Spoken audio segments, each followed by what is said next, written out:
Okay, so welcome to another walkthrough on paper M2 IAL 2025 January.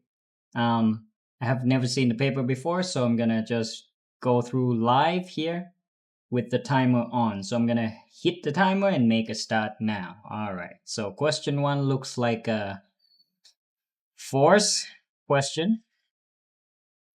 Okay, so I'm gonna make a start. Question one here says a fixed rough plane is inclined to the horizontal at an angle alpha, where tan alpha is 5/12. And then we have a constant speed up a line of greatest slope, right? And then force pushing P acts parallel to path of P. So there is a force pushing P. So there is a force here pushing P up. Okay, F. But it is a rough slope, so I'm just going to do some friction down here. I use a lowercase f. And of course, there is also an mg, right? mg sine alpha here. Again, if you have seen me walk through on mechanics paper, I always do, quick resolving here, like mg sine mg cos for the inclined plane. Okay, now we see here that it is a constant speed, so that means resultant force along this path is equal to 0. Okay. So we use the model to find the total work done in pushing P at a constant speed, a distance 20 meters up the plane. So we should use energy, guys, because we know that it is a constant speed. Wait, hang on. Yeah, all right. It doesn't say what force it is, but we're just going to do F. But okay, let's do force equilibrium first. Like just I stated here, sigma F equals 0. So the force upwards is F. Okay. And then the force downwards would be equal to the force downwards, which is friction, which is mu R, and then plus mg sine alpha. Now, let's not worry about the alpha yet because we will get from the tan alpha here, but we know the coefficient of friction. And along this direction here, the perpendicular direction, we have R being equal to, we have R here, up the slope like that, perpendicular up the slope, and here mg cos alpha, right? So R is equal to mg cos alpha. We substitute R into the R there, right? So we have F equals mg cos alpha. For that, mu we already know, which is 1/5. And then that would just be mg sine alpha. So that is the force pushing it up. Yeah? Okay, so right. Let me just okay, we know that the triangle there with the angle alpha here, the tan value is 5/12, so I can just do 5 and 12 here because at the end of the day, these values are not actual anyway. It's just so that we can use other ratios like cos and sine. So this one must be 13. If you do Pythagorean, you will find that this is 13. So that means sine alpha would be 5/13 and cos alpha would be 12/13 for that. So that means we can substitute here 1/5 mg cos alpha is 12/13 plus mg sine alpha is 5/13. If we add up the two terms, we get, so that's going to be, hang on, let me record the screen for the calculator as well. So that is, we factorize mg out, we get in brackets here 12/65 plus 5/13, yeah? So that's 12/65 plus 5/13, and then we do in fraction maybe. So that's 37/65 mg. Okay, so the total work done in pushing P at a constant speed is going to be this F here because it's the pushing force times the distance traveled, which is 20, right? So here we have total work done is that F times 20, okay? But we don't know what mg is yet, or do we? Do we know it yet? Is it going to be in terms of m? Oh yeah, we know m. Wait, hang on. We're done. Because we know m, sorry. So 37 over 65 times m, which is 2.6, g is 9.8, and then times 20. So we kind of know everything, guys. So 37 over 65 times 2.6, which is the mass, times g, which is 9.8, times 20, which is the distance moving up. So that is the total work done in joules. Yeah, I guess that's it. It's just we find the actual force pushing it up, and we just multiply with the distance up the plane. Yeah. All right, so that's done for the first one. Ooh, the second one seems quite a lot, quite texty. Okay, so that's the second question here. We do A first. The van of the mass that is moving along the straight horizontal road. The van is towing a trailer of mass 300, so I'm guessing the van is to the left. Trailer is attached to the van by a rigid tow bar, which is parallel to the direction of the motion of the van, and a trailer is shown in figure 2. Resistance motion of van model is constant force 500, and resistance to the trailer is 200. Tow bar is modeled as light rod. The engine of the van is working at a constant rate of that. At the instant when the speed is 12, the tension in the tow bar has magnitude of that Newton. So we split into two separate free body diagram. That's the van. So when the van is moving to the left, we have a sort of like a tension in the tow bar being T then, moving to the right. And then the van has a pushing force from the engine. So we call that an engine force F then. Okay, so we have the free body diagram for the van and the trailer, a little trailer here, smaller one. Another force T here. But don't forget that they give you the resistance of the van is 500 newtons and the resistance to the trailer is 200 newtons. Okay, so we can do free body diagram. So F to the left side, yeah, accelerating. It doesn't say constant speed. So they are connected, right? So they must have the same acceleration. So F minus T minus 500 equals M, which is 900 for the van, A, which is the acceleration. Now this F can be calculated by F equals PV. Sorry, no. Because P is equal to FV, so F equals power over velocity. So power is 18,000 divided by the velocity at which it's traveling at, which is 12. Okay, so that minus T, I'm just tidying up around here. That is the first equation.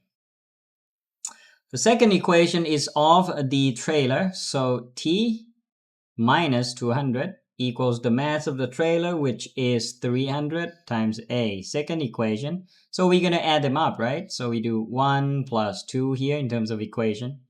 You can see that T will cancel. So we have, I'm going to do 18,000 divided by 12. I get 1500 here minus 500 minus 200 equals, subtract, we're adding them up. So this should be 1200A when we add them up, yeah?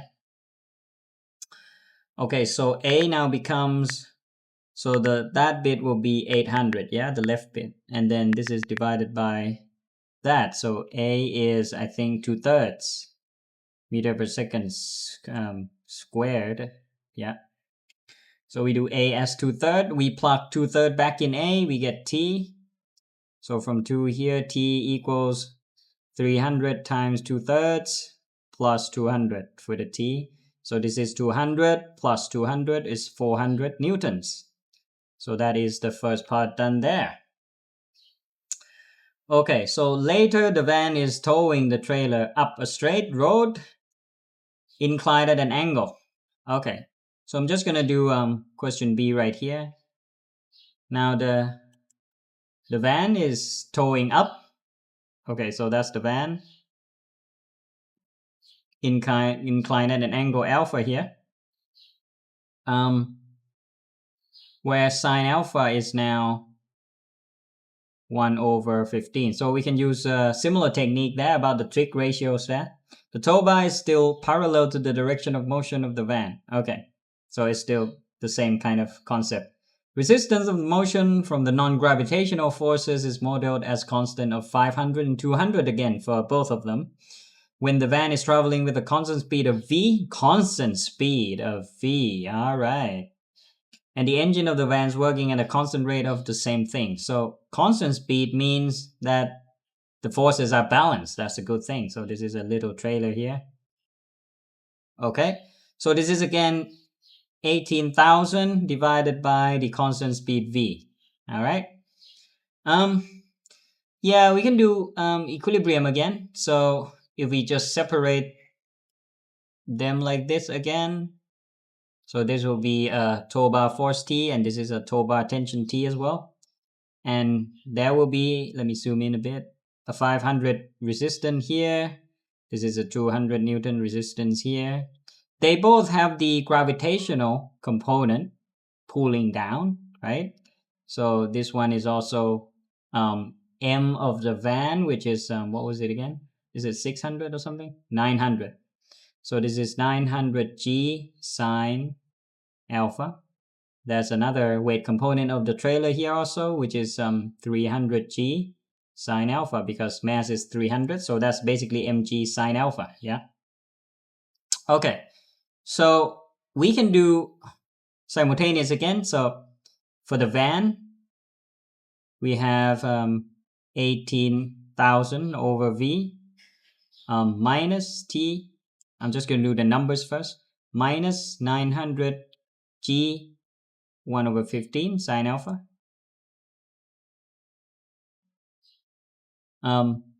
Minus 500, the resistive force. That's it. Equals 0, because that's balance, right?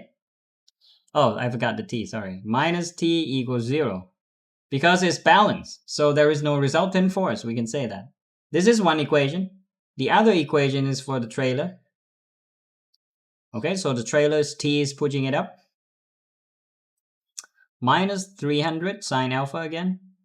300G 1 over 15. Minus 200 as a resistive force. And that's it, equals 0. So they're both traveling at a constant speed. We want to find V. So again, if you add them up here, you can cancel the T. You will be left only with the V to solve, right? So we add them up. So we add them up. So T will cancel. So we have 18,000 over V. And then here we do the math there. 900 divided by 15, we get 60. So that's minus 60G minus 500.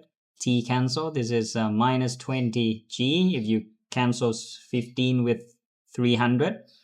And minus 200 here equals 0. So V is just, so you add up all that divided by, so if you isolate the V there, it's going to be 18,000. And then imagine you move all the negative terms to the right and then switch the V and those numbers. You get 18,000 divided by 500 here I'm going to do, plus 200 here, plus 60 times 9.8, plus 20 times 9.8. It's just the 60G and the 20G added up there. So this is, I got 12.129 blah blah blah. So I'm just going to route it to two significant figures, and that's my answer. Okay, so I'm done with that. Yeah, all right. So let's do the next question, question 3. Uh-oh, hang on. Why is the timer... Okay. Yeah, somehow the timer... Wait, hang on. Why is the timer like that, guys? Okay, I'm gonna leave the timer on like this. Hang on. Uh-oh. Okay. Right, sorry. Yeah, the timer is still on. Okay, number 3. Yeah, seems like a short question. All right.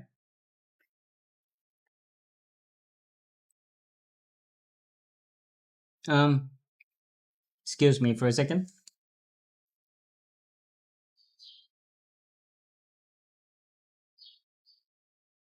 All right. Okay, number 3. At time t equals 0, a particle P is fixed at origin. At time t equals t, where t is greater than 0, P has a position vector r meters relative to the origin where blah blah blah. Find the speed of P. So this is kinematics, further kinematics, where you need calculus to solve a kinematic problem. Find the speed of P at the instant when P is moving in the direction of vector I. Moving in the direction of vector I means that the J component, the J component equals 0, right? So that means t squared minus 6t equals 0. Because when you move parallel to the horizontal or the I vector, the J component goes to 0. So that means we can solve for this. So we do we factorize. So that gives us t of 0 or 6. Well, t equals 6, t equals 0 won't make sense because it says t greater than 0, right? So we don't care about the start there. So when t equals 6, what do we want to find? We find the speed. So when we want to find the speed, we do v, which is the velocity vector, equals differentiate the position vector respect to time. So if you differentiate the I component, you get, so you get 3, because that's differential 3t. 2 goes to 0, but then here, well, let's write this down first. So it's 2t plus 1 to the power of 1/2, right? That's the second term. So if we differentiate this, we get a half brought down here to multiply in front, so we get 1 here. And then that whole thing raised to the power of -1. So that's the power of -1/2. And then we do the chain rule inside, but there's nothing, like we differentiate t plus 1, we get 1. So that's it for the dr by dt. Yeah. So we then use this to find the, I forgot another component. So this is just the I. No. And the j would be differentiating t squared, I get 2t, differentiating 6t, I get 6, so that's the j component. Okay, so if you substitute t equals 6 in there, okay, so t equals 6, v, velocity vector, would be, if you substitute 6 in here, you get 3 minus 1/7 for this. I guess that's fine. Yeah. And for the I, and then for the j, you have 6 substitute in the 2t here, you get 12. 12 minus 6 is 6. Okay. So that's the velocity vector at t equals 6. You want to find the speed, you need to find the modulus of this vector. So, okay, let's do the modulus thing. And then we take the I and the j component, square them both, and add them up, and square root. That would be our answer. So I'm going to do 3 minus 1/7 here. Oops.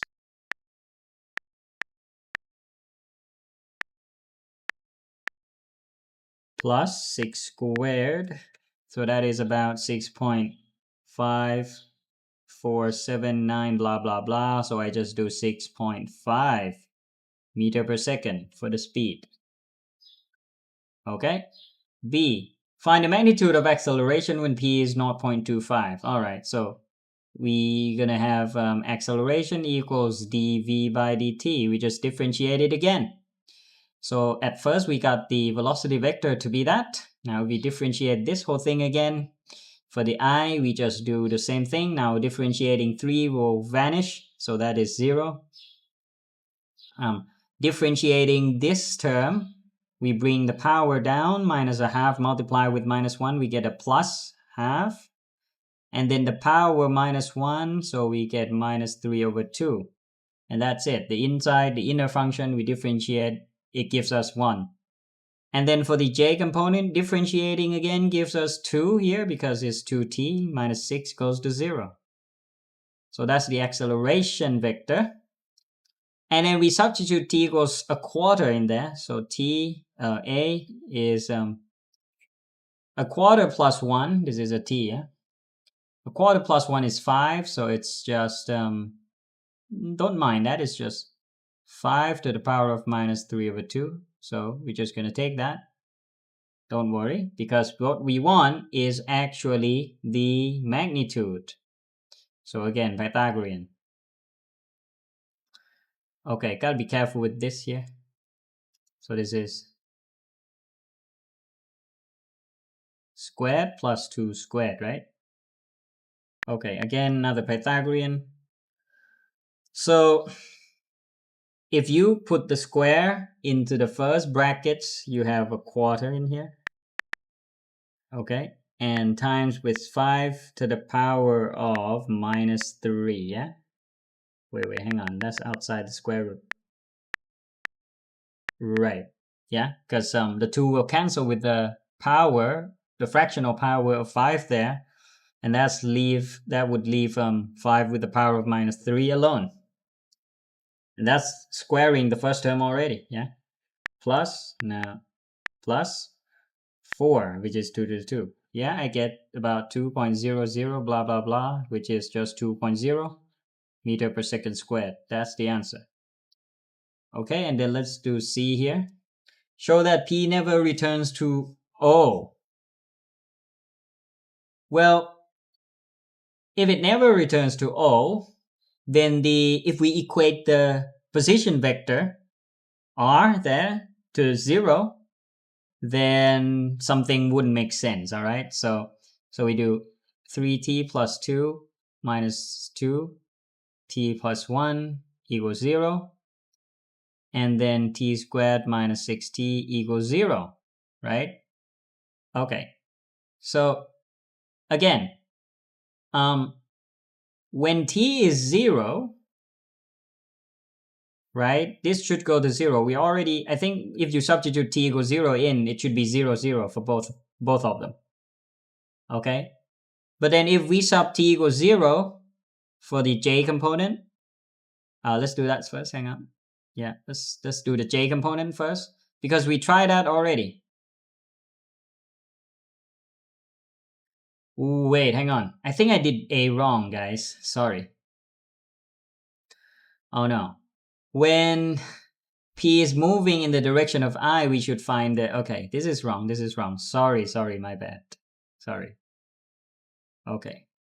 I need to move this up a bit. It is when we need to equate the j component of the velocity vector, not the location, not the position vector. I'll do that again. So the 2t minus 6 here needs to be 0. So t is 3. All right. And then we can find the speed. So velocity vector is instead 3. I'm going to do a vector like that. So 3 minus 3, add that, you get 4. So that's 1 over root 4, that's 1 over 2. So that's minus 1 over 2 here. So all this will give you 5 over 2, yeah? Which is 2.5. Just calculate all that. Okay, and substituting 3 in, we get 0. Right, that should make sense. So yeah, I didn't think of when it's moving parallel to vector I, there shouldn't be j component at the end. So the speed is then 2.5 because there's only one direction, so you don't need to do Pythagorean. That was actually easier than I thought. But then acceleration is the same, so we're not going to change this. Yeah, so we differentiate that again, we get this. Let me check again. Okay, yeah, that should be fine.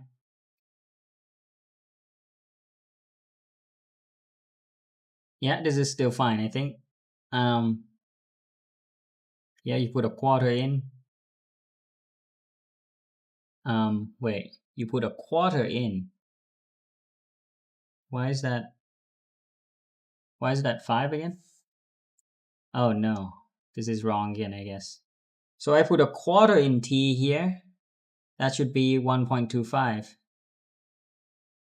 Okay, so this is 1/2 1.25 to the power of minus 3 over 2. And this is 2. Okay, I'm going to do that one again. So 1 point is 0.5 times 1.25 to the power of minus 1.5. So that's just the first component. I do equal. And then I do square root answer squared plus 4. Okay, that's kind of still 2 though. Yeah, all right. Let's keep that. Now, yeah, P never returns to origin. So we're going to put the J component to 0 first. And then we found that T equals 6 because we can't take 0. Let's put T equals 6 in the I component. So 3, 6 plus 2 minus 2 square root 6 plus 1 equals. So here you have 18 plus 2 being 20. This is 20 minus 2 root 7. This is definitely not equal to 0. Okay? So it is impossible to obtain the location where x and y, the I and the j components, are both 0. Okay? So not possible for I and j components to be both 0. So therefore, P never returns to origin. That's it, right? Because you must have the same value of time, and you must have both components being 0 at the same time, not different times. All right. Okay, so that's it for this whole question. Almost got me there. Next we have number 4 here. Looks like a projectile question. I'm just gonna have to save some space here, because just in case they do less pages these days. Okay, so what do we have here? Okay, we have x and y, and then the final velocity vector is that. The fixed points A and C lie on the horizontal ground, okay? The point B is vertically above A. AB is 10 meters. At time t equals 0, a particle P is projected from B with velocity xy, like that, where x and y are positive. Particle P moves freely under gravity and hits the ground at C. At the instant before P hits the ground, the velocity of P is that. As shown, find the value of x and the value of y. All right, so this is SUVAT for projectile motion. Okay, so yeah, so let's do for the x component. So we have x times t, yeah, equals sx, because we don't know it yet. And then for the y component, I guess we can do sy, which is minus 10. Yeah, I'm going to use the s equals ut plus half at squared. Yeah, that equation there seems to be the most appropriate. So minus 10 equals, because this is displacement downwards, okay? U, which is y here, t, what we don't know, plus half, and the acceleration should be taken as a minus 9.8, and then t squared. All right, so as you can see, we have two variables here. Okay, but we have that as 10 already. We probably need another equation here. Okay. Oh, but we know the speed. All right. I think this one is probably second. Maybe the first one should be about velocity. We know v and u, kind of. U is x and y, is relevant. And a and s. Right. So we can do the v squared equals u squared plus 2as. So v squared is is the downward velocity there, taken as minus 15, that's fine. U squared here is y squared, right? Plus 2, a is minus 9.8, and s is minus 10, because we take upwards as positive. So you can see that we can solve for y. That is the square root of solving that. We get 225 minus, this is 196, so that is 429 square root 29.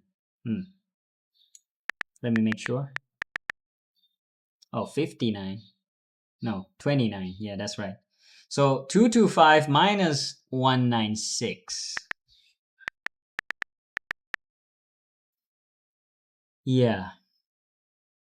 Root 29. I'm just thinking.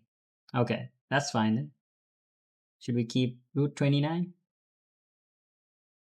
Okay, I'm gonna just maybe give it also a decimal. Okay.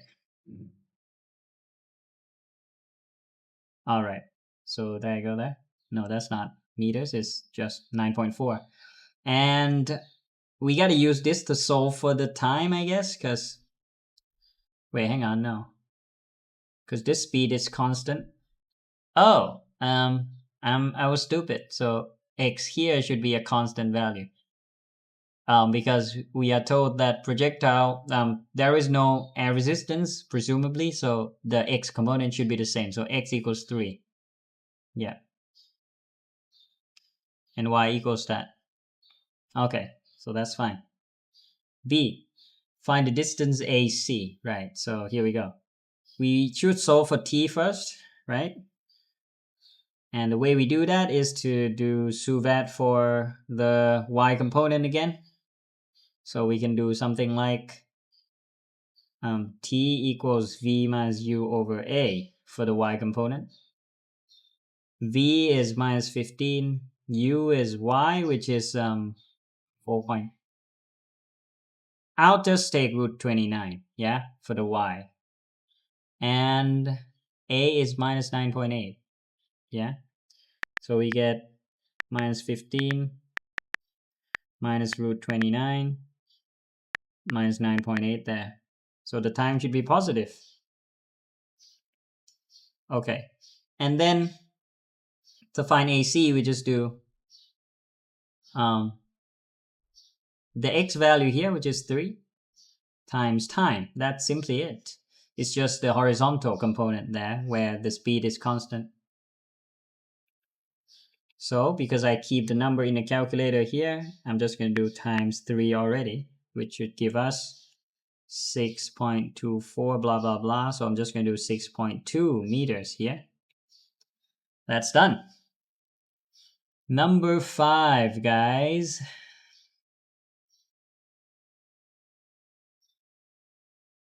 Okay, a particle q of mass 2k, g is moving on a smooth horizontal surface. Particle q is moving with velocity 4I. When it receives a horizontal impulse, I, Newton second, the magnitude I is that. Okay.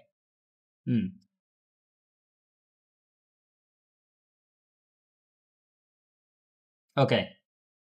Particle q moving velocity when it receives. So particle q moving on a smooth horizontal first, and then after it receives, it's moving with that velocity.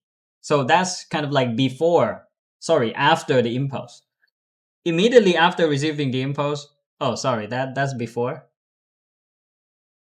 Okay, immediately after receiving the impulse, the velocity q is that. Okay, find value of lambda. So again, I equals change in momentum. So mv minus u. Yeah, this equation again. But this time we got to do in vector, right? So the magnitude of impulse is 4 root 10. Okay, but the velocity of q. So we will assume that the impulse is hang on. I think we got to do in magnitude instead, right? So this is okay, so I'm gonna do a magnitude of impulse equals magnitude of change in momentum. Okay, so magnitude of impulse is being 4 root 10. Now change in momentum, we got to do m, which is 2, and v is lambda, right? Is the lambda I plus lambda j. So v is lambda on the x, and then the initial speed is, the initial velocity is 4 for the x component, but there is no y component, so this is lambda down here, and you do magnitude for that. Okay, right. So we compute the Pythagorean, so 4 root 10 squared equals, that's 2 lambda minus 4 squared plus lambda squared. Okay, that's it. Then we solve for lambda. So this is 16 times 10 is 160 equals, that's 4, and lambda squared minus 8 lambda. I'm just expanding the binomial there. All right. Okay. So 160. I'm just going to rearrange the quadratic now to solve. So we have 4 lambda squared here plus 1 lambda. We have 5 lambda squared. We have minus 32 lambda alone for the lambda term. And then we have 64 here, 4 times 16, and then minus that. So we get minus 96 on the other side. Just 64 minus 160. Yeah, 96. And we want to factorize that. Let's see if I can do that by myself without a calculator. So I'm guessing 16 and 6. No. What about 6 and 16? Yeah, 6 and 16. No. What about 48 and 2? No. 3 and 32. 3 and 32. 32 and 3. No. 32 and 3. No. 2 and 48. No. Okay, I'm giving up. Let's use the formula. Lambda equals minus b plus minus square root b squared minus 4ac divided by 2a, which is 10. So that's equal. I'm going to do a plus first because most likely it should be a positive. It could be a negative though, but anyway, yeah. 32 squared plus 4 times 5 times 96, yeah, over 10. Yeah, I couldn't have got that by myself. What if it's a negative here? Okay, but lambda is a positive constant, so we should put a positive there. Okay, so 8, yeah, just do a positive there. 8.6258, blah, blah, blah. So lambda equals 8.6 for two significant figures. B. Find I in terms of I and j.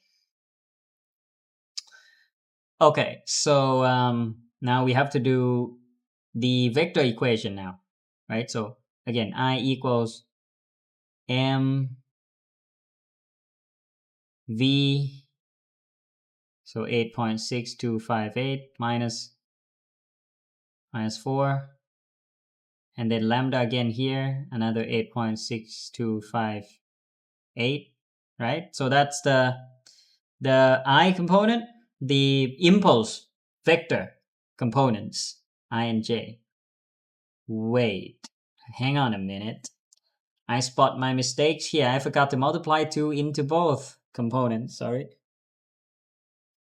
Yeah, that's a fatal mistake, yeah? Yeah. I used to forget about this before. Now I shouldn't do it again. Let me just double check that. Yeah. Okay. Yeah, I need 4 here, right? And another 4 here, so that would become 8. Maybe it makes sense now. See, yeah, I can at least divide by 8 across that. So I would get lambda squared minus 4 lambda minus 1, 2. Okay, so this is rubbish. Sorry about that. This is lambda minus 4 and no, minus 6 and lambda minus plus 2, because lambda must be positive, so therefore lambda is 6. Nicer, a lot nicer. So then I equals 2 times lambda minus 4. What was it? Minus 4, yeah. And then lambda here, which is 6 again. So that is 2 times 2, which is 4i, 6 times 2, which is 12j. That's the impulse, Newton's second. Okay. That's B. Just 1 mark, yeah. The angle between the direction of impulse and the initial direction of motion is theta, so that's easy. So I is kind of like that vector there, right? The initial, wait, what? And the initial direction of motion. The initial direction of motion was for I, right? So it's like that. So we want this angle right here. So this is for I. That's I. So it's just basically using a tan. So theta is just arctan of y over x, basically. Yeah, because we take the components for the I and then just find the angle that it makes with the horizontal, or in this case, the I vector. So we should do in degrees, right? So, okay, arctan 3. Wait, what? That's radian? Okay. Then I'll try arctan 3. Yeah, make more sense. So that's 71. Doesn't say anything about decimal places, so I'm going to do that first.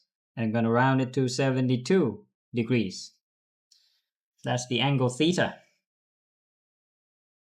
Off to the next question, number 6. We're still at 42 minutes. We're good. Okay, center of mass. For a uniform rectangular lamina ABCD has AB equals 8, AD equals KA. The isosceles triangle AED has AE equals DE, right? So these two are equal. And the perpendicular height of the triangle is 6A. The triangle AED is removed. Okay, it's a cutout. The distance of center, okay, so we're going to do here. A, show that D is 26 over 5A. Wait, what's D again? It's the distance of the center of mass of the template from AD. All right, so we're going to compute the thing in a table, maybe. Table is easier, I guess. All right, so yeah, most people do it in a table. I'm just going to show you how to do it in a table. So I'm going to use subtraction method. I'm going to do this and then this cut out, right?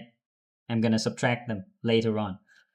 Okay, so we do area and x here, yeah, from point AD, distance from AD.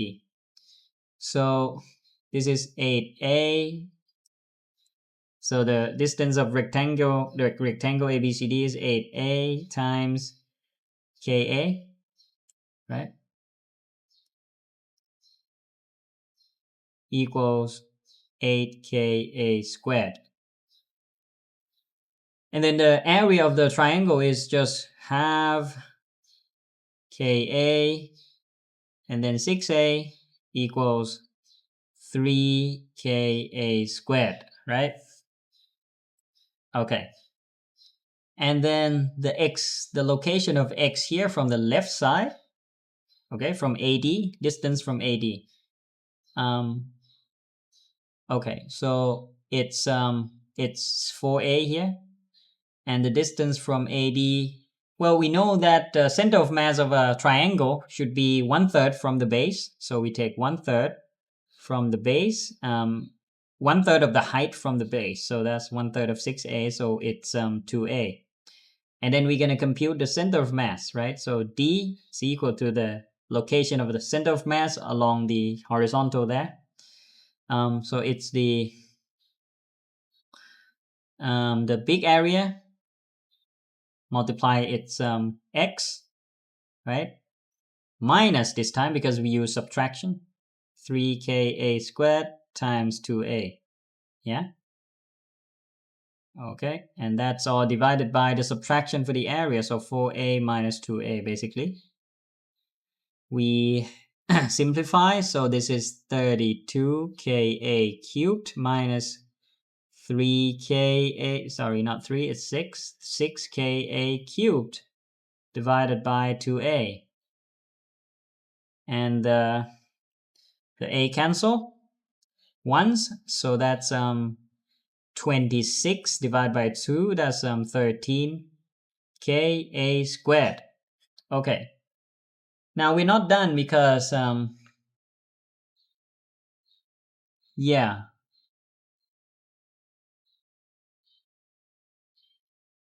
Okay, hang on, that's interesting. I did something wrong here. This should be area. Sorry guys.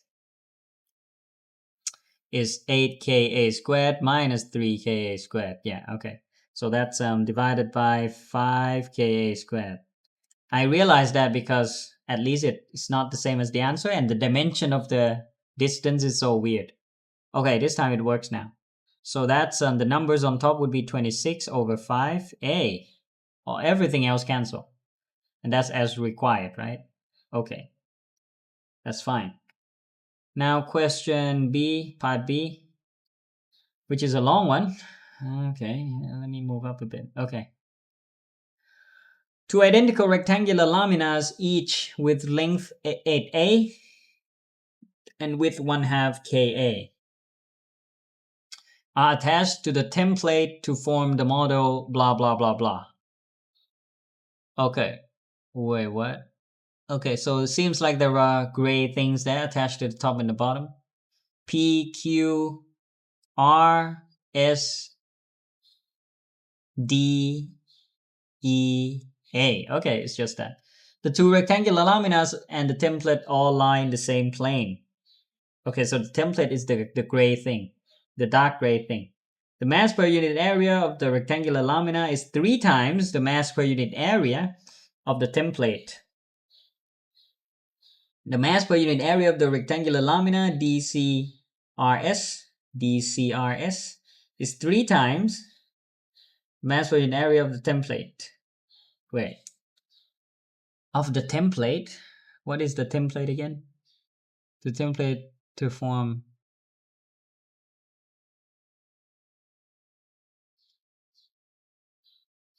PQBA is 3 times the mass per unit area of the template. Two identical laminas, each with length 8a and width 1/2 ka. Okay, so that's the rectangular laminas attached to the template. So the template is the thing. Okay, so sorry, the template is the light gray thing. Yeah. Okay. The mass per unit area of the rectangular lamina, okay, is 3 times the mass per unit area of the template. All right. Just make sure I didn't misinterpret the question here. The model is freely suspended from P and hangs in equilibrium with PS at an angle theta. PS there, okay, PS at an angle theta, okay. Find in terms of K the exact value of tan theta. So I'm just going to find a new location of center of mass and just do some trick there with the angle, all right? So let me find new location with the center of mass. We already have the center of mass of the template being 26 over 5 from the AD side. So that means we can use that. So again, this is symmetrical up and down. So the center of mass is still at the center line. Okay. Okay. So we're just gonna do another table, I guess. All right. Let's take another table, but this time we're just gonna take instead of doing separately everything again. Now we already have the template. Yeah. So I do template here. Yeah, that's the template, and that's the top and the bottom together, I think, because they have the same mass per unit area, right? So yeah, we can do that. So when you have 3 times the mass per unit area, you can just multiply the area by 3 basically. Because area is proportional for laminas, mass is proportional to area. So if mass per unit area is 3 times, then that means the kind of like when we take the area, we just multiply that by 3 basically. All right. Because this is lamina. So okay, again, area, and so we do x. Again, I'm just gonna do from AD. Yeah. So area of this thing again, we do 5 Ka squared, right? So 5 Ka squared. It's just 8 Ka squared minus 3 Ka squared, yeah? Okay, for that. And the area of these things combined, so instead of split into 2, I just join them. So the first one is half Ka, and the other one is the same. So if you join them, it becomes just 1 Ka. So that's 8A times Ka, which is 8 Ka squared. All right, the total area. Now don't forget that we have to multiply this by 3, yeah? Because that's what we discussed already. So we should get 24 Ka squared, okay? Because it's 3 times the mass per unit area of the template. Okay, so again, this x is already known, 26 over 5a from the AD side. And this thing, because it's uniform as well, so it's just halfway, which is again 4a, right? 4a from the left. So again, we do new x bar here, equals the x times the area plus, this is adding up, yeah, the x times the area, which is also 3 times with the mass per unit length, and divide by the total area.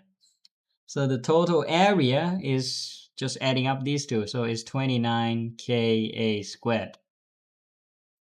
Okay, so if we do that, we get the Ka squared again will just cancel with the Ka cubed on top. So here on top we get 26, right? 26 plus, that's 24 times 4 plus 26 on top. Okay, so we get 122 here over 29. A. Okay, so that's 122 over 29. Just checking everything. Right? So that means if we imagine the shape here, I'm just going to draw the shape quickly. Because we hang from the top left corner from point P. Yeah, we hang from point P. So this is about what? 5, 4, right? This is about 4-ish, 4.5. 4.5A, which is about kind of, let me change that. Okay. 4.5 is around here, right? Yeah. So the vertical will just pass through that with gravity being pushing it down. So imagine you tilt the thing and the hang will just, the vertical will be aligned with the center of mass. That's the principle there. So, but we know that this distance, right? This distance right here is 122 over 29A. So I'm just going to write 122 over 29A, right? From that. And we already know that this distance should be, what is that? K is half K and half K, so it should be just K, Ka, right? So if you take half Ka from this bit and another half Ka from the top bit here, they add up to just Ka. So that means if we want the angle theta, that PS, where's PS? PS, yeah, PS is just this line, right? This is PS. Makes with the downward vertical, so it's going to be this angle right here. So that means tan theta would have to be equal to the 122 thing, 122 over 29a. Yeah, we answer in terms of k. Phew, that was a relief. I thought I didn't get k yet. How am I going to find that? And this is over ka, yeah? Okay, so let me double check that. So we want ps. Yeah, that's ps. That's the downward vertical. Okay, I think I'm fine with that. Yeah. So a cancel. That means 10a would be equal to 122 over 29k. Answer. Here we go. Let's keep going. I think this is no, not the last one. Not the last one yet. Still got more to do. But let's start with question A. Number 7, uniform rod AB has a length 8A and a weight 12W. Okay. Okay, I'm gonna draw some diagram here, yeah, just to show you guys as well. B, C, angle theta. This is not a right angle, so not to fool myself here, just make it a little different to the right angle. Okay, so this is 8A, 5A, 3A, and 5A. That's a bit not to scale, guys. Okay. The NA of the rod is freely hinged to the fixed point on the vertical wall. This is fixed. And the rod lies in the vertical plane that is perpendicular to the wall. Fine. A particle of weight W is attached to the rod at B. This is the weight W here. A light inextensible string of length 5A, yeah, has one end attached to the rod at point C. Let's talk about this one. And point D, where D is above A. Wait. And has one end attached to the rod at point C. Okay, where AC is 5. The other end of the string is attached to the wall at point D, where D is above A, AD is 8A. Angle DAC is angle... Oh, okay, so this is isosceles. Yeah. The rod and particle are rest in equilibrium. The tension in the string is T. And that talks about this string right here. Okay, show that T is 7W. Alright, so that hints that you should use moment and use these two forces to solve for equilibrium. Well, again, guys, I just mentioned probably in the M1 for the same year here that usually it starts with moment first, and this is true for M2 as well. So I'm going to take moment at A, right? Because it's in equilibrium. So we got to probably resolve T perpendicular to the rod first. How are we going to do that, right? Okay, so I would like to resolve distance rather than the force, right? So we need to resolve this distance right here. So we need to find, wait, no, not that one. So this is the perpendicular distance, yeah, for the tension T that it makes with the pivot, right? Perpendicular distance to the pivot times T would be the moment that T makes. But how are we gonna do that? Hang on. So yeah, okay, so this is the right angle, I guess. Is it? Hang on, let me think that through. Okay, so we can find the angle. I think we can find the angle, right? Yeah, it's not hard to find the angle here because we have the ratio already. I see. Well, this is isosceles, so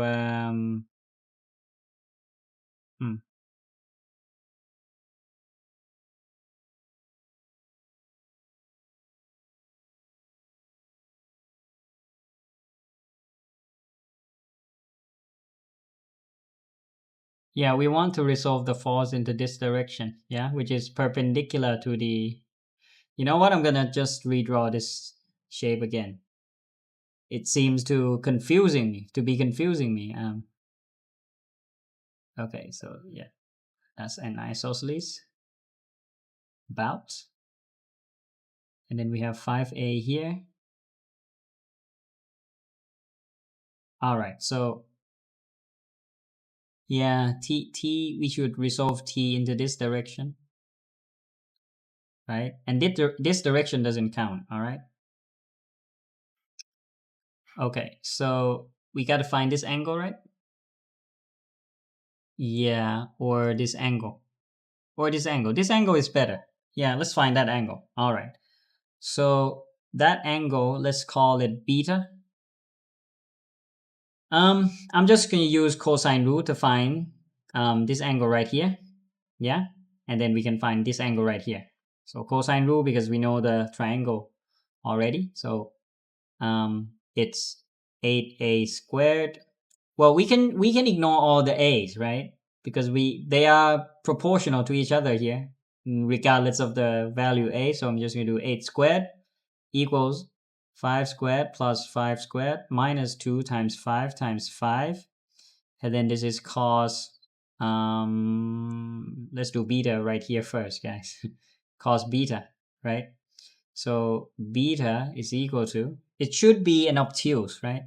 So that's 80 arc cos 82 minus 5, sorry, 8 to the 2 minus 5 squared divided by minus 2 times 5 times 5. Yeah. We get a degree here, arc cos 62 plus minus 25 minus 25. And then minus 2 times 5 times 5. That's an obtuse indeed. So that is 106.26. That means our angle right here, alpha, is 100. We're going to subtract that from 180, yeah? Oops. Subtract that from 180, we get 73.74. So yeah, I'm gonna carry that angle around because this is a follow through. Then we got the angle there. Then we can do the t there properly. So t is this. So this would be t sine theta, yeah, to resolve it perpendicular to the arm there. So that means taking moment here. Let's move that down here. Okay. So moment about A. T sine 73.74 degrees times this 5A equals the moment from the weight W here. So okay, so this one makes perpendicular distance to this one. Okay, so this one is what? This is 8A. What is this angle? Okay, so this add up to 90 degrees, so that's 90 minus the theta here. What was that again? Oh my god, okay. So theta equals 180 minus beta divided by 2, right? So what was beta again? It's this guy, right? I'm going to do minus 180. It's a negative, that's fine. And then we divide by 2. Yeah, right, okay. So that is, about 36.87. So that would be, this distance would be 8A cos that angle we just found, right? So this is 8A cos 36.87. Okay, so we need exact value. Okay, we're in trouble here. Right.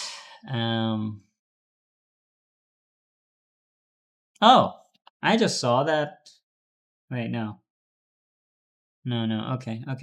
I think we should find the ratio. Okay. That's fine. I think we can do this. Yeah.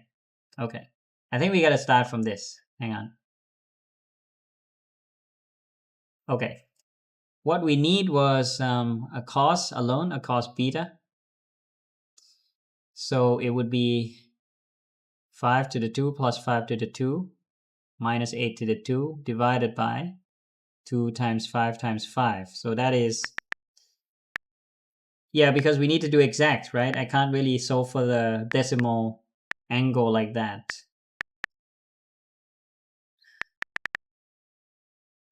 Okay.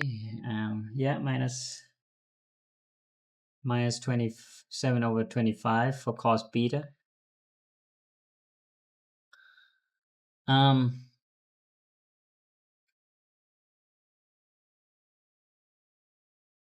we want sine alpha there. So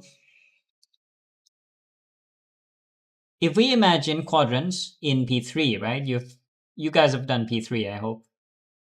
So this is the angle that we are dealing with, which gives the cos of negative. This is beta. And then we want to find the sine alpha here at first, right? That's what I put here, sine alpha. But we know that sine alpha and sine beta are the same value, right? It's just, let's say for example, sine 30 is the same as sine 150 because they add up to 180.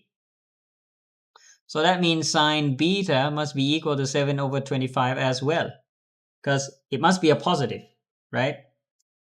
Yeah? Sorry, sine alpha, I mean. Yeah? Okay, so this is sine alpha. Okay, and 5a there. That's fine.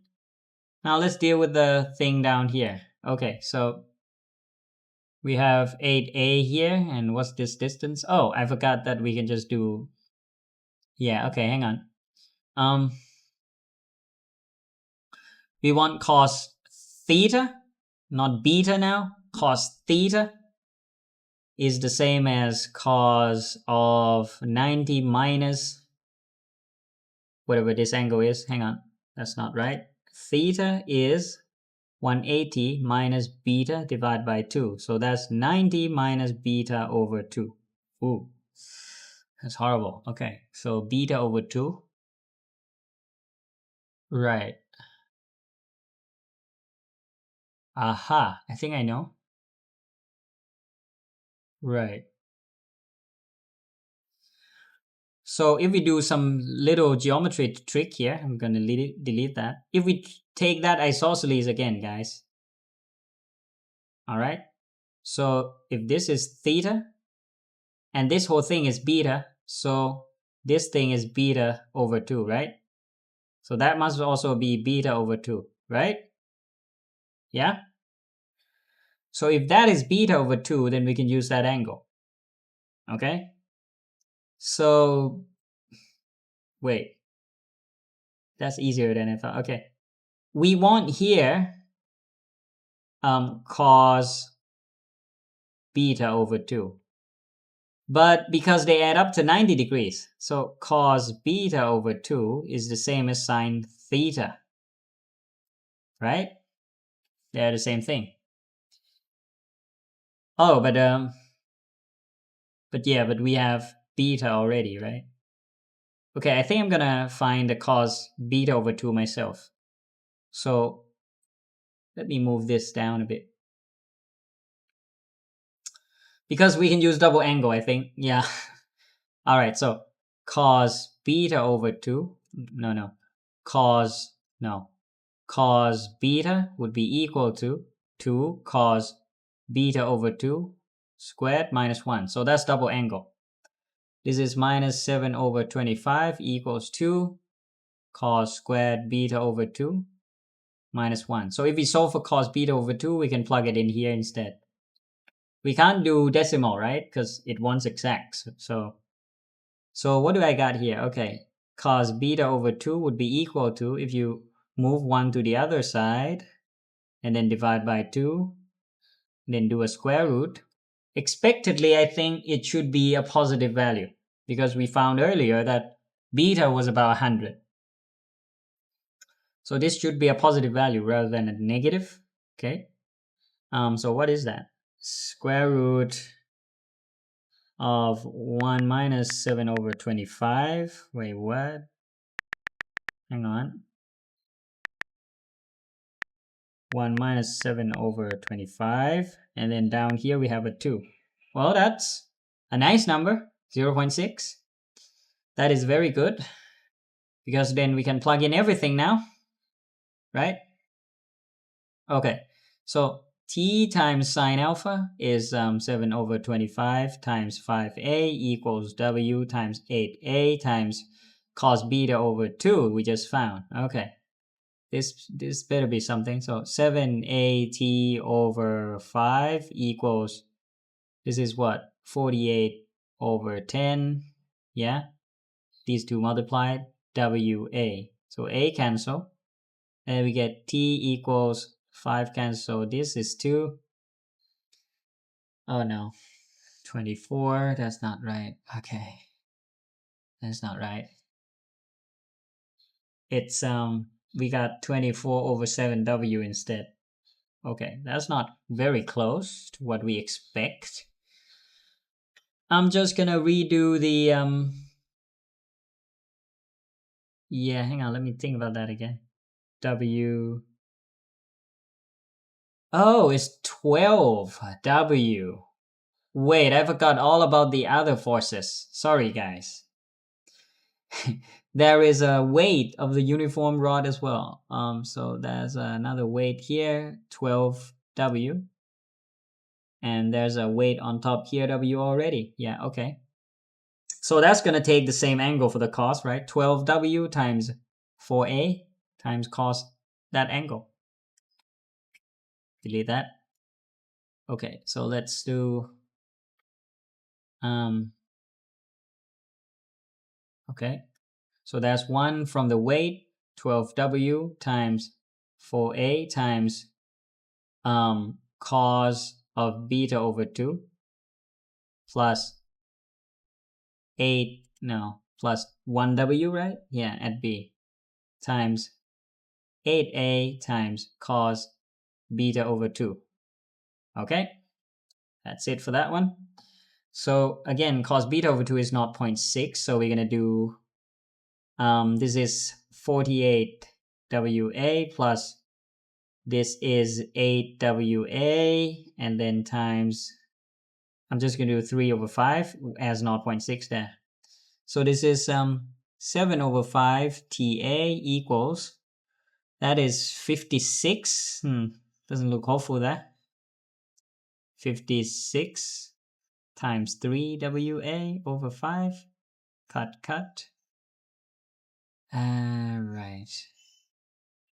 Wait, I got t equals 24w here. Still not very close, guys. Something must be off. Let me double check that once more. Okay. Yeah, 12w is at 4a. Right.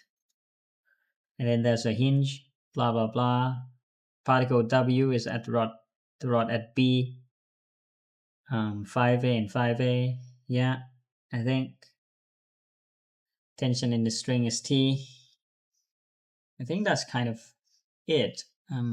Might run out of time later, but So again, let's check the equilibrium here. Taking the pivot at A, I have T sine alpha. So the alpha here is, again, this angle. So T is the tension. Okay, let me check this thing again. So 8 squared, 5 minus 25.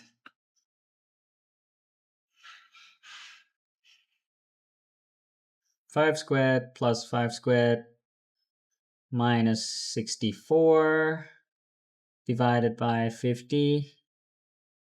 Yeah, that was 7 minus 7 over 25. So sine alpha is the same thing. Wait, what? Hang on. No. Sorry, this is not 7 over 25. It should be 24. Yeah, all right. When I talk about the quadrant here, yeah, cos beta is minus. But I was meant to say cos alpha is going to be the positive 7 over 25, but sine alpha will be different. So sine alpha, if cos is 7 over 25. Sine should be 24. If you do the Pythagorean here, you should get 24 for the other side. So that is 24 instead, sorry. All right, so I'm going to continue with this, but this changed to 24 over 25 instead. That should be hopeful, right? Yeah, because now I get, oops, I don't.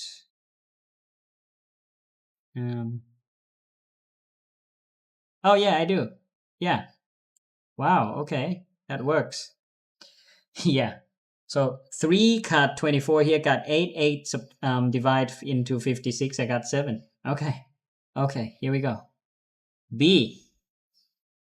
The force exerted on the rod by the hinge at AX at alpha degrees above the rod. The force exerted on the rod by the hinge at A,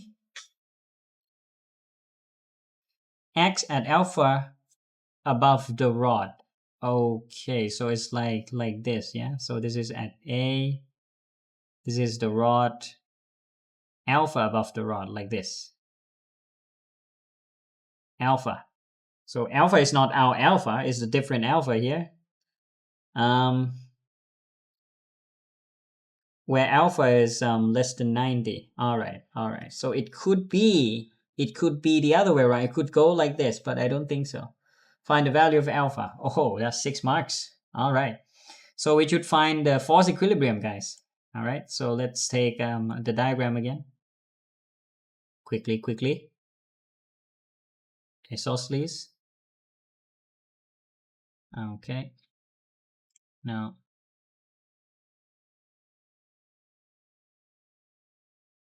Okay.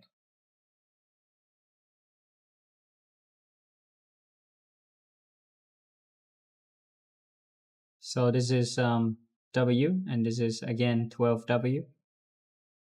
Okay, so there is tension here. Let's say there is an Fx and an Fy, right, at the hinge.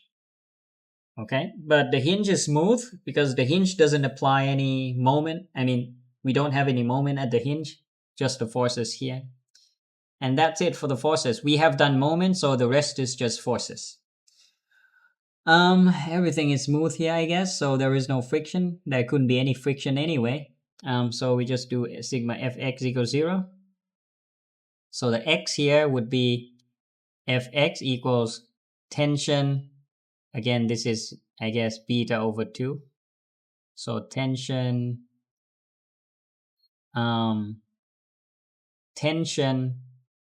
cos beta over 2.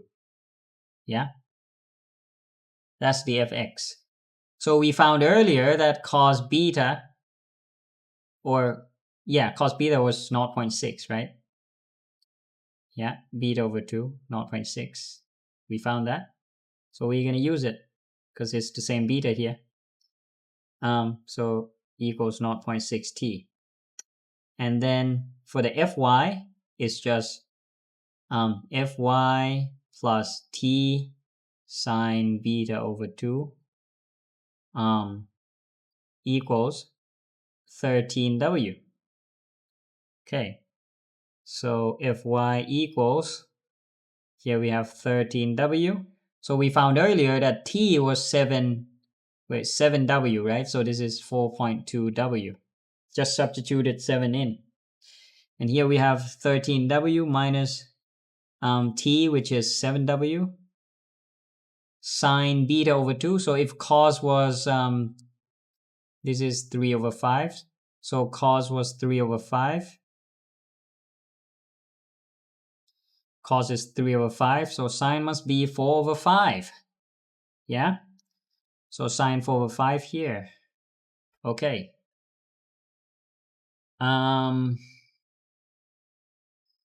Yeah, I'm happy with that. So this is, let's do 13 minus 28 over 5. That's 7.4. So 7.4 W. Yeah. Okay, I think I'm happy with that.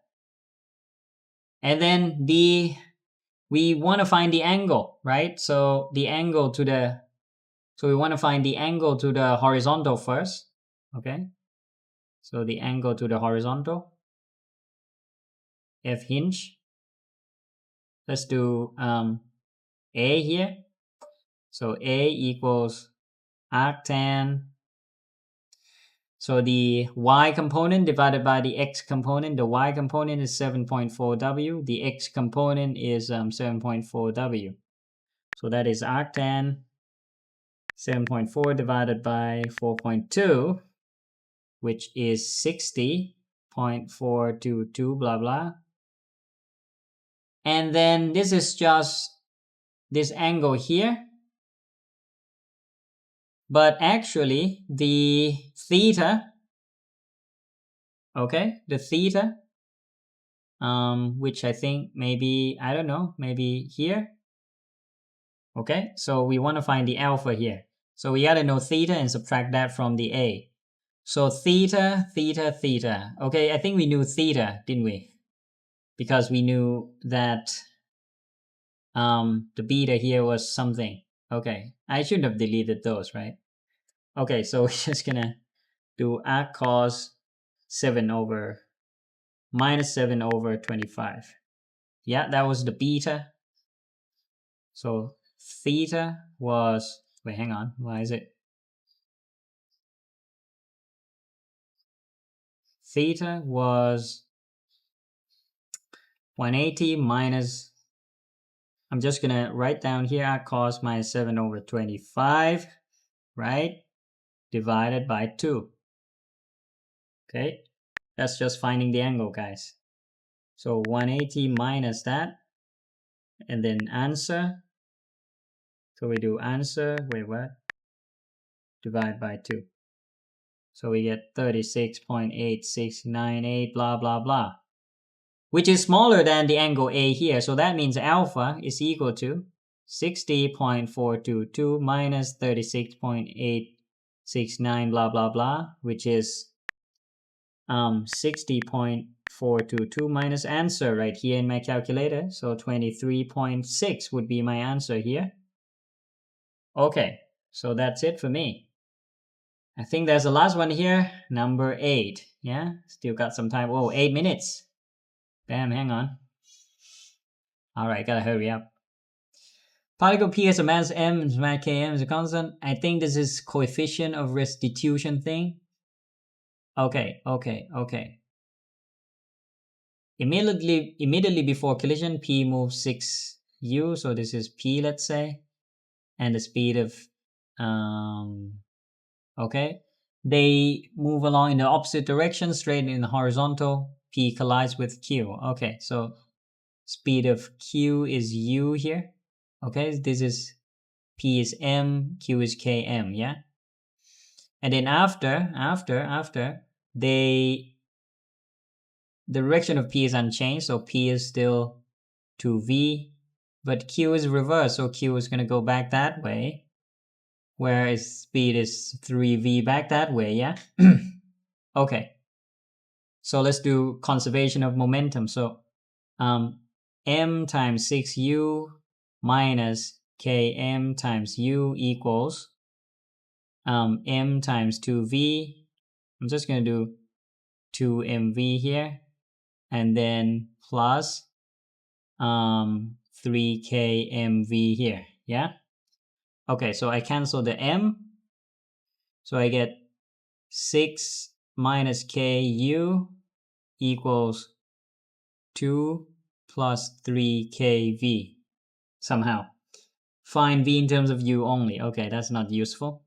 So we're gonna collect v in terms of u only, so that means I need to solve for k. The coefficient of restitution, alright, so E is the speed of separation, which is 3v minus 2v, divided by the speed of approach, which is 6u minus u. Okay, so that's v over 5u. Okay, that is put equal to a third because it says that. So u equals 3 over 5v, yeah?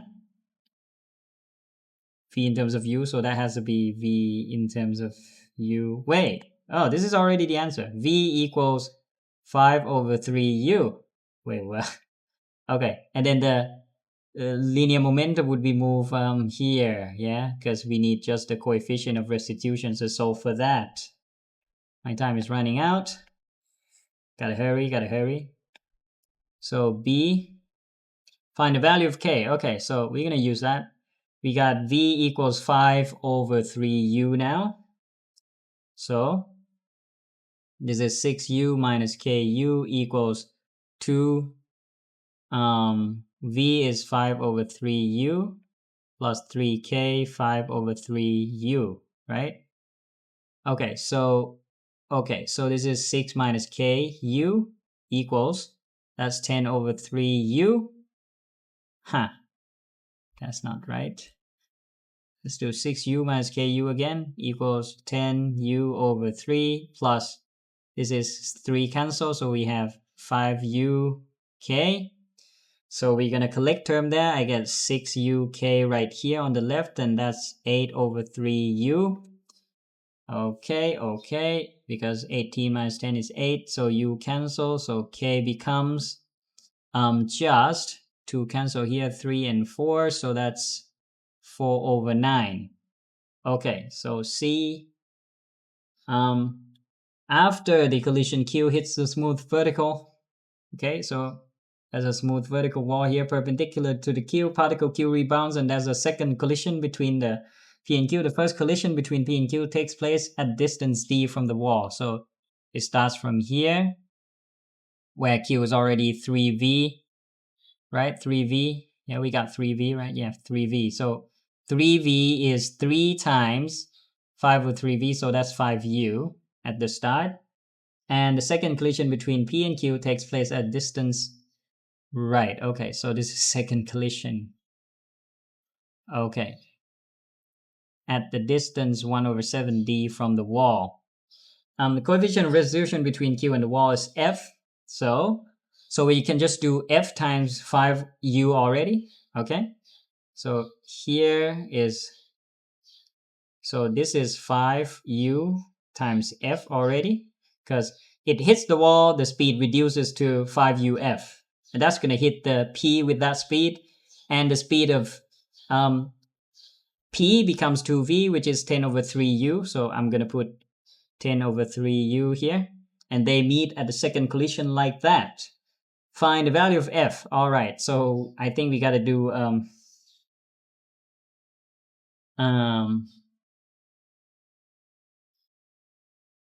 okay. Yeah. Distance. What is this? The ground is smooth, right? Yeah. Okay, so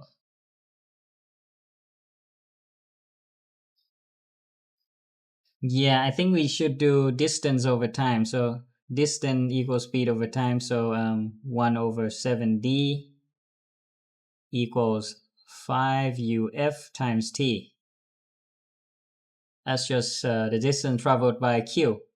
And because this has 6 over 7d left, so 6 over 7d for the P equals, what was it? 10 over 3U times the same time. If we divide both equation, we have, this is 1 over 6, d cancel, and this is u cancel u, everything cancel, that's 5 over 10 over 3, which is, f here, so 1 over 6 equals, that's 2, so that's 3 over 2f, so f equals, that cancel, so 1 over 9. I think I get 1 over 9, guys, just doing speed, distance, and time. I still have some time left, so just gonna tidy up here. Yeah. 2 over 3, so 2 cut here, 3, 3, yeah. I think I'm fine with that. Divide them, I get, yeah, 1 over 6. UT cancel. So I think I'm done. So that's it. That's 5 marks, really? Okay, not that bad actually. All right, I think I'm done. Let's mark the paper. All right, guys, let's mark the paper. Here is the mark scheme for M2, January 2025. Let's see how well I did, yeah? Okay, so Number 1, 290 joules. Yes, okay, that's the energy there. Number 2, the truck and the trailer. Okay, so I got T equals 400, so that was all fine then. V equals 12 or 12.1. I got 12 there, so that was fine. 3A, 2.5 meters per second. That was just the speed. I almost got this one wrong. I'll do the feedback for this one later.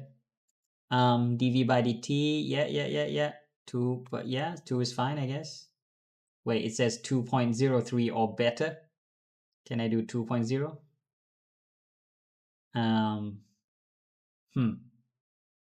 Hmm. Maybe not. Why sometimes they do 2 significant figures, sometimes they do 3? Okay, why does it have to be 3? I don't see any. Okay. Should I? You can comment, but should I give myself a mark here? I mean, I rounded to 2.0. Let's say I'm going to be harsh, right? So I'm going to do -1 here, just for that.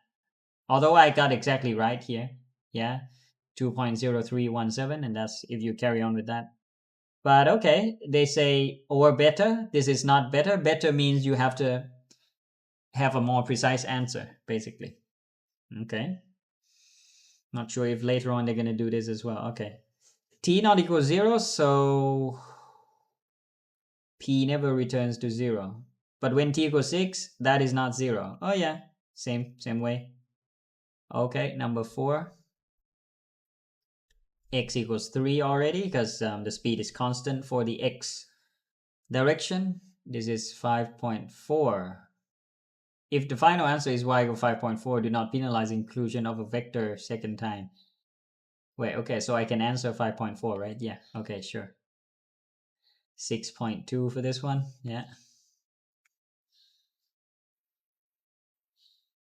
Okay, 5a, lambda equals 6, 72 degrees, yeah, that's fine. 6a, yeah, the center of mass thing. I got that, I got that. Wait, what? Oh, there's a k here. What about this? 122 over 29a, that's fine. 122 over 29k, that was also fine.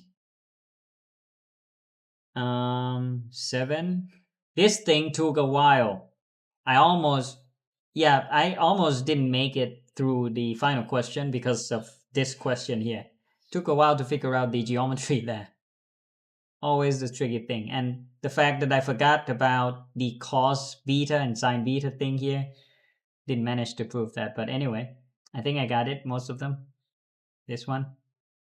60 point, wait, what? What did they ask you? Find the value of alpha? What is alpha? Oh yeah, hang on. Ooh, that's not right.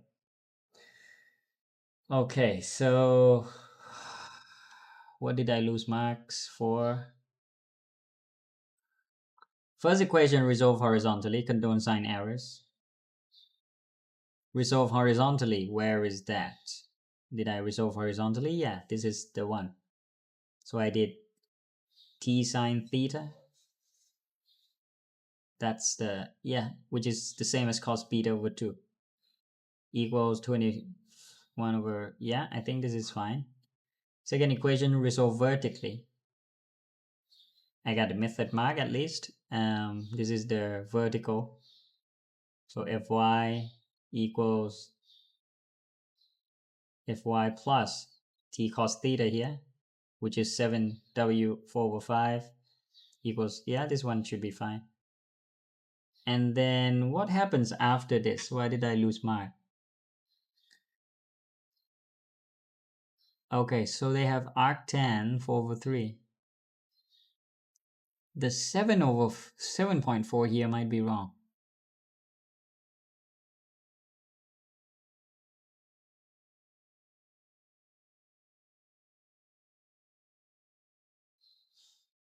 Oh.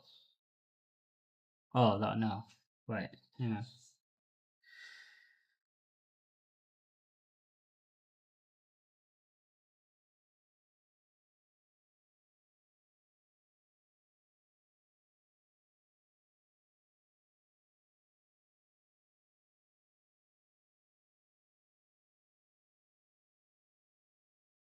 I'm not sure about this.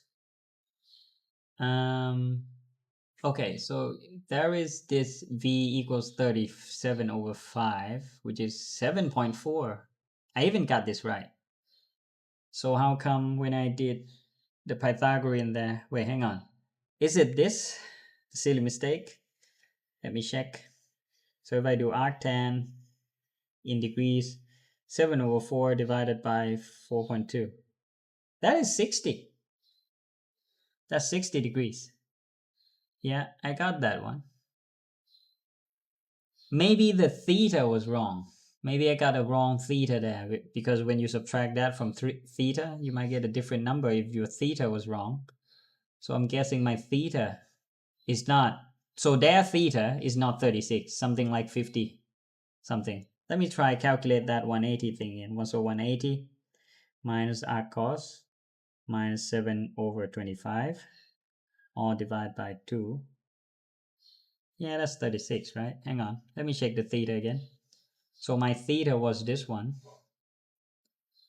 So I did, yes, yeah, this is the beta here, which was, yeah, arc cos 7/25. So that's fine. So if I do 180 minus beta, divide by 2, I'm going to get each theta. Not sure.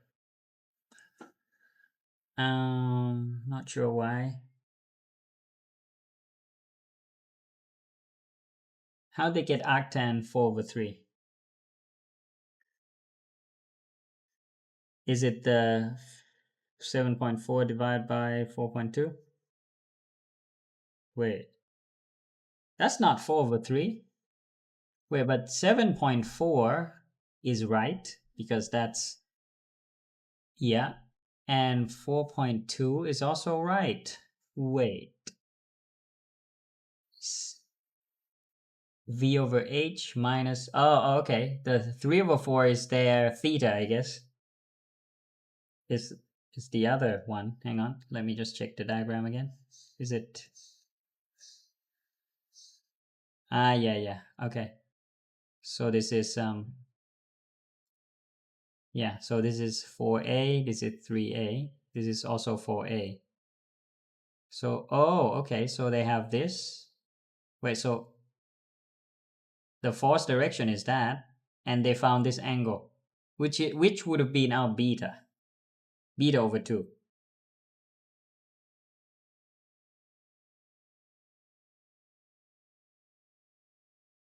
Interesting.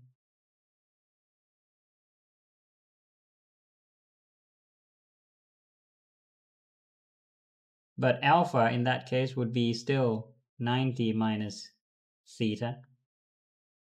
So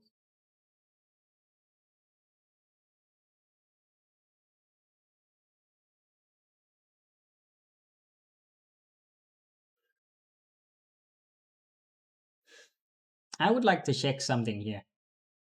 I want to see if my theta was correct or not, right?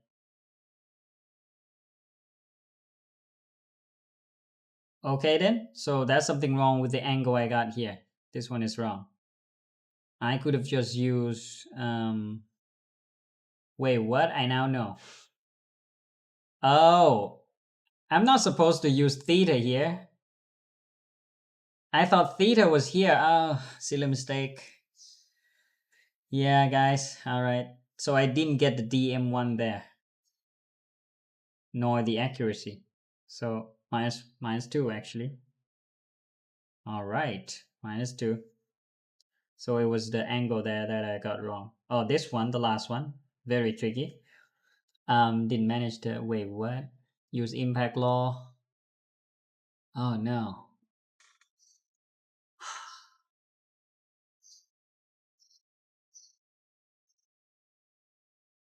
Right.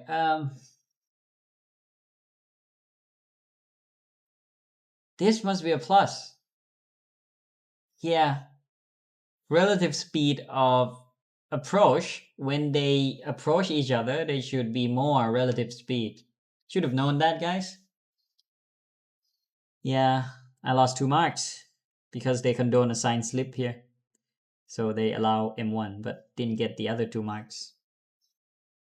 Let's see the other ones. This was when I did it when I only had like 6 or 8 minutes left. 6 minutes, I think, or 8. Because I spent so long for this whole question. Still didn't get full marks. Let's see. Okay. Did I get the other marks here? Conservation of linear momentum, I did use that. And then, yeah, I got 6. Correct unsimplified equation. Allow the marks if CLM stated correctly in A and use here. Okay, so that's like a follow through. So, yeah, I substituted. Condone one slip in matching speed masses. Condone consistent omission of M. Corrects unsimplified equation. Allow marks of CLM stated correctly in A. Yeah, I think they allow this. Yeah. But I'm not going to get the final marks because I got a wrong K. So this is -1. Wrong K. And then C, total between 2 collisions. Yeah, I think I got this one right here. So 1 over, I used the 2 parts here added up to get D. No, divide, yeah. So 1 part is where Q bounces off from the wall and has traveled 1 over 7. Yeah. That's alternative here, I guess. See if they have alternative.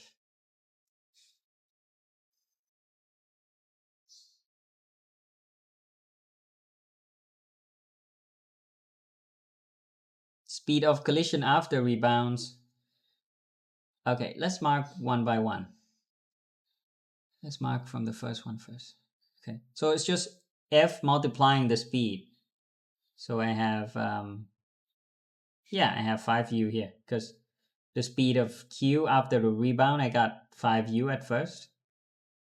Yeah, because it was 5u here. So I didn't get the number right because of the mistake I did for the first mark here. Yeah, and then I got different number. Where did I get this? Oh, it's here, no? Hang on. Let me think about that.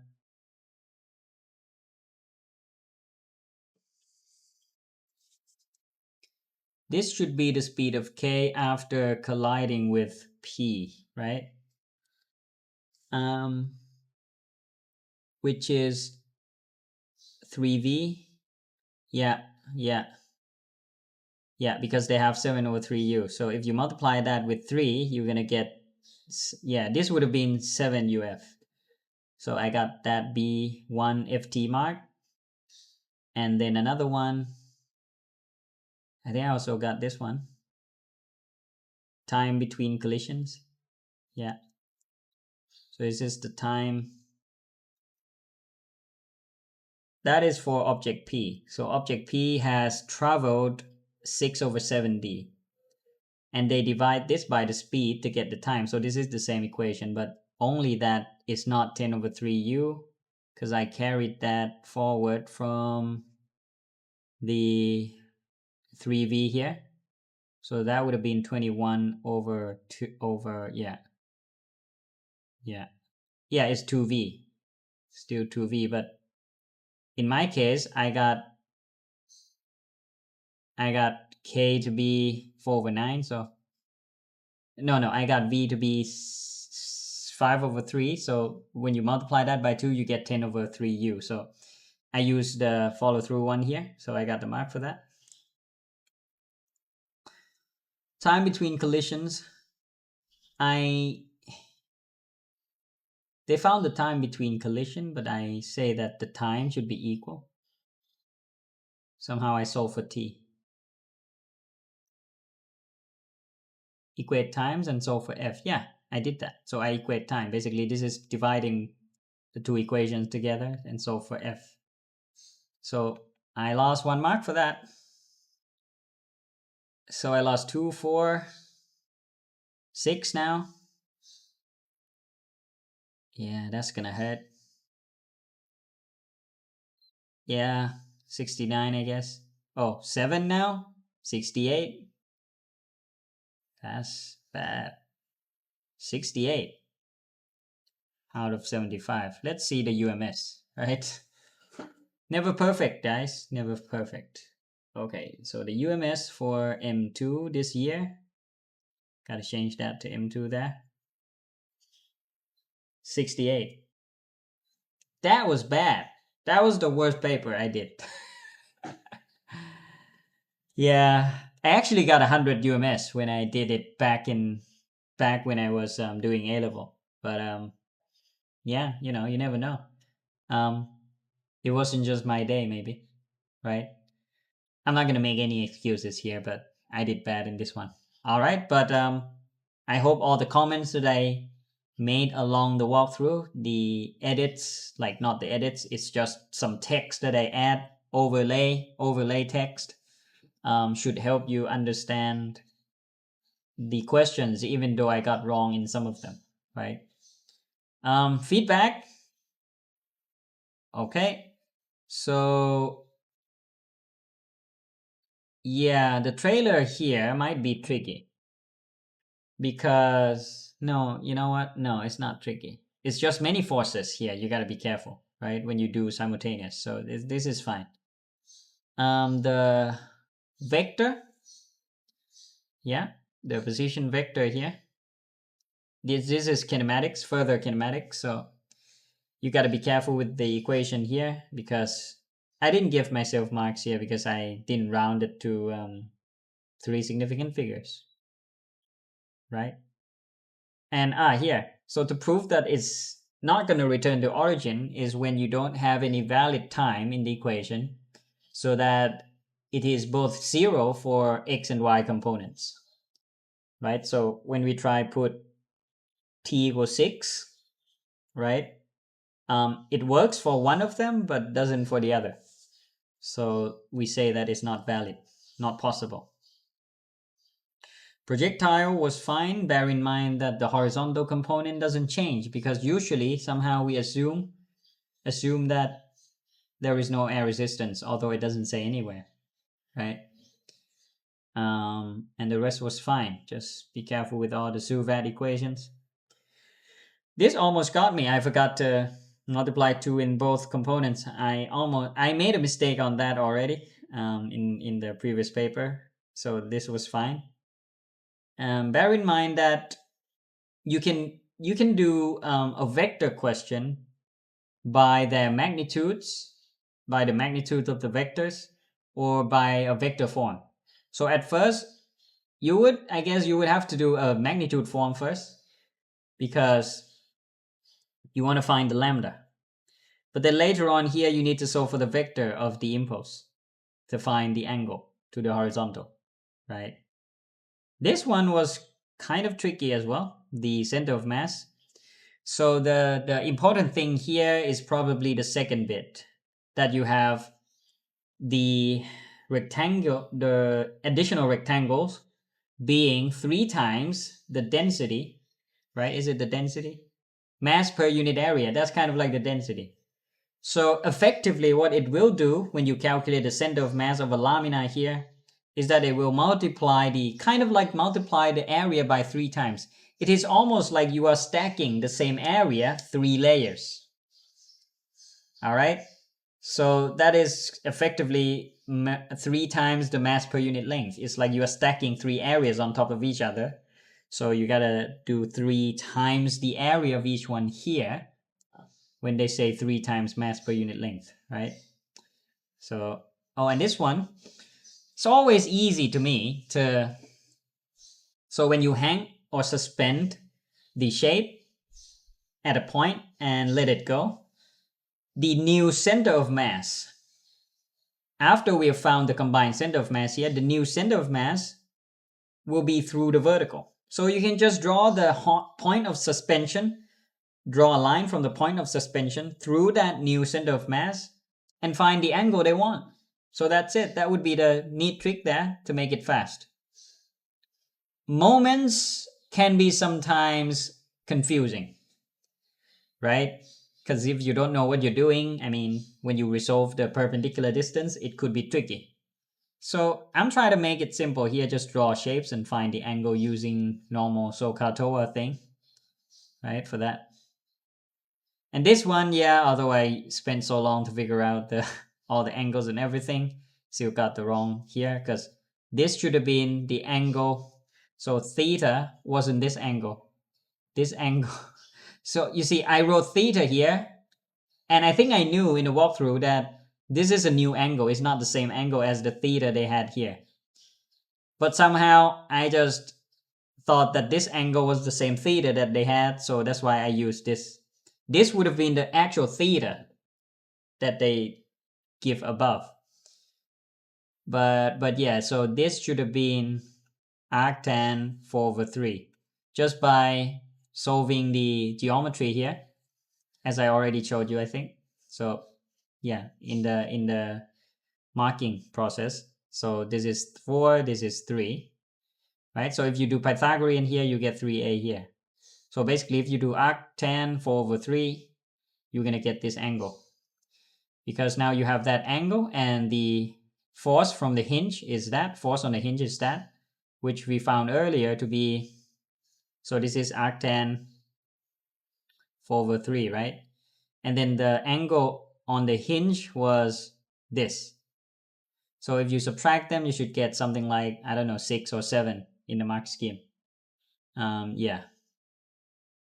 And this last one, a flop here, a sign error, a sign slip, they say. Yeah, you know, when they approach, the relative speed here. This is not a vector calculation. So direction matters in the way that when you move, approach each other, the speed should be greater. When you separate, the speed is also greater. But when you move along the same direction, the relative speed is smaller, right? So that was it was a rush there. I wasn't quite careful for that. And that makes I lost 4 marks here just by that fatal silly mistake, which would have meant that I might have got, so if I, let's say if I got 72 here, that would have brought me much higher mark there, right? Yeah, so guys, I guess that was all helpful. And always remember to be careful. And I'll see you in the next one.